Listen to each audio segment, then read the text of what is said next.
girls, makinig ka. Kapag inaya ka ng isang lalaki, no, na mag-date kayo, nanliligaw siya, tapos pagdating ng babayaran, ang gusto niya 50-50 putang ina, it only means one thing.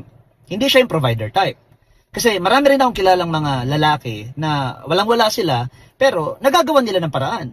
Kasi putang ina, mahal na mahal nila yung girl, in love sila sa girl, and sila nga yung provider, adun yung parang care nila dun sa babae. Kasi pag talagang mas love ng lalaki ang babae, andyan yung care talaga eh. Hindi yan papayag na magi-split ng bill kayo, no? Kahit na wala yan na sapat pang perang kinikita. Ngayon, ikaw naman na babae ka, ang job mo is yung lalaki na papahintulutan mong pumasok sa buhay mo, putangin na, you will make sure na kaya niya mag-provide sa inyo, lalo na pag meron na kayong anak, di ba? Kasi ikaw din yung kawawa eh, na meron na kayong anak, meron na kayong papakainin, may aalagaan ka, ayusin mo yung bahay.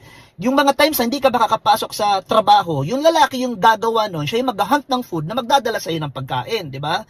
Paano yan? Naputangin na, kung yung napili mo, nung umpisa pa lang, 50-50 na ang gusto. Most probably, pag nanganak ka at hindi ka pa makapagbalik sa trabaho, baka ikaw pang punyeta yung tatrabaho para sa kanya. Ikaw na yung tagalinis, tagalaba, tagaluto, tagasaing, kumuha ka ng isa pang anak.